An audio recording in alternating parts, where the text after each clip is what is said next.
Our first story is titled, Am I the a-hole for evicting a tenant because they got pregnant? Yes, I know the title sounds awful, but please do hear me out before making a judgment. I will accept whatever judgment I'm given. I, 30 male, purchased a 3-bedroom condo in Toronto, Canada 5 years ago when I was in my second year of medical residency. Soon after the purchase, I rented one of the rooms to my roommate, 29 female, to offset the costs of the mortgage. I live in one room, she lives in the second, and the third is my study/office. She has been a great roommate from the beginning. We aren't necessarily friends, as in we don't do things together for fun, and we get along exceptionally well. The entire roommate/tenant relationship has gone swimmingly up until recently. A couple of weeks ago, my roommate broke the news to me that she is pregnant. The father was a fling of hers, who does not want anything to do with the child. My roommate has decided she wants to keep the child anyways, and raise it on her own. To me, that seems like a huge challenge, and I admire her for it. The issue is, while I don't necessarily dislike children, I have no desire to live with a baby. While the condo is a fair size, I will most definitely be woken up by the babies crying at night. My condo is also where I like to come home to and relax, like a haven after a long work day, and the idea of coming home to a baby honestly seems absolutely chaotic. Especially since this isn't my own child, that is, one that my girlfriend and I decided to have/was mentally prepared for. As difficult as it was for me to do this, I told her essentially that I've written here and that it would be best if she finds somewhere else to live. I am not rushing her out or anything like that. I have given her 6 months notice, since anything later than that will come too close to the birth. She was honestly quite taken aback by this, and thought that I was being cruel. Her primary concern is that rent has gone up substantially in this city since she signed on with me. I haven't increased her rent since she moved in, so she's essentially paying 2015 rent. She works as a waitress, and will likely need to find a lesser apartment to keep within the same budget. A couple of other considerations are that she was out of work while restaurants were closed, but I did waive her rent for that period.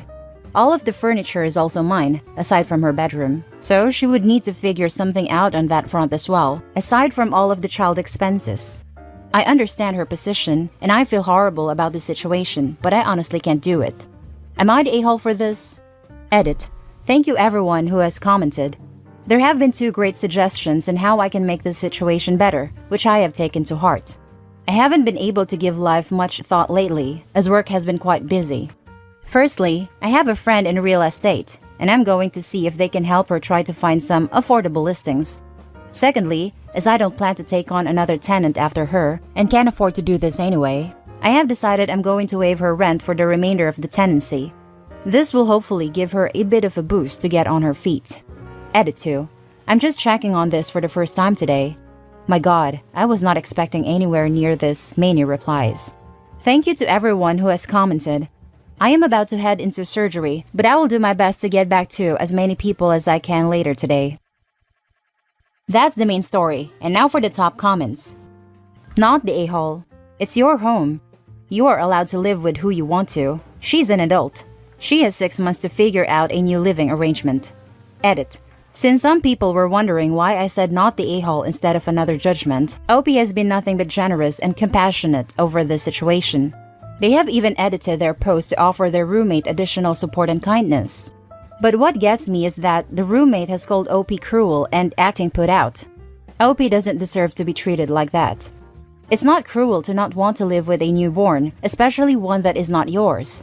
It's a reasonable boundary to have when you are sharing space. Where else should OP draw the line? Roommate has a pretty sweet deal.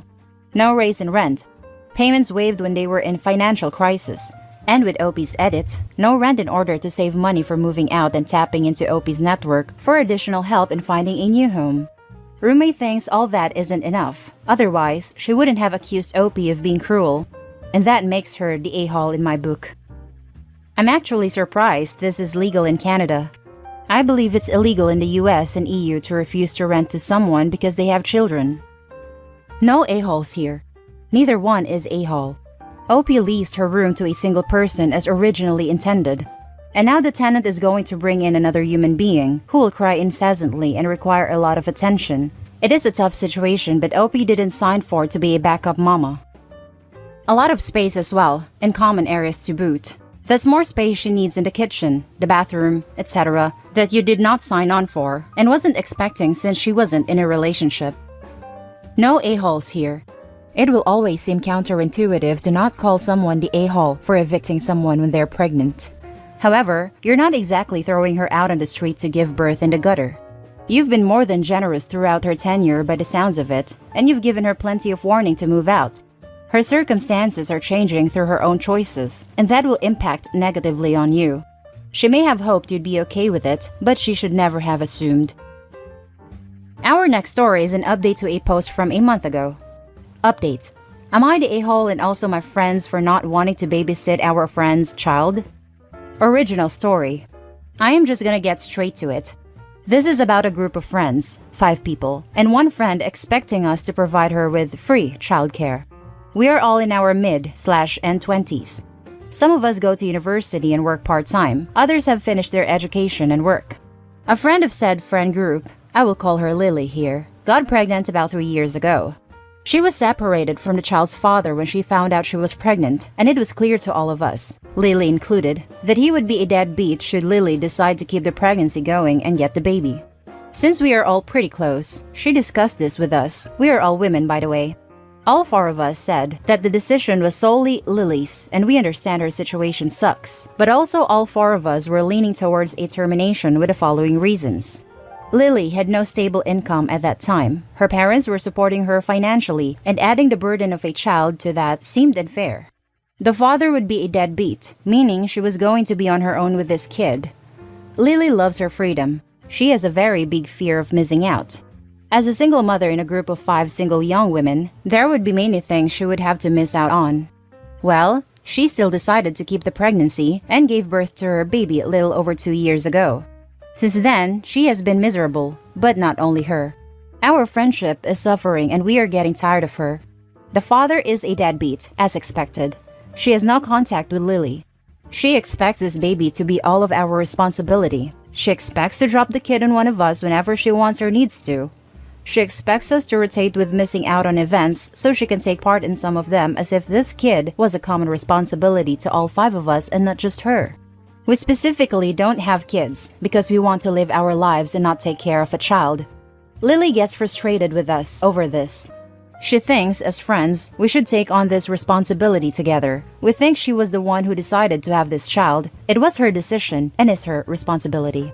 So guys, are we the a-holes for not taking care of Lily's child equally? Edit. If there are questions, please ask. Didn't want to make this too long. Edit 2. Lily thinks we should step in because the father is a deadbeat and she should not have to do it on her own. And now for the update. First of all, I am sorry for taking so long to update, but it kind of took longer than I expected and it was a process. I took your messages to heart. After posting here, I first talked to the other 3, making sure we were all on the same page. We then arranged a meetup with Lily and had a very long, very tough conversation. We were really honest with her. We told her we love her dearly, but her child was solely her responsibility. We are not and also do not want to be any sort of parents to her child. Here's what we discussed. We discussed what you guys suggested. Number 1, maybe she should try to make mom friends so she has people who actually can relate to her and also they can build some kind of babysitting schedule. Number 2, maybe she needs therapy. She still has not adjusted to being a mom and it's about time. We also wanted to set some rules in place.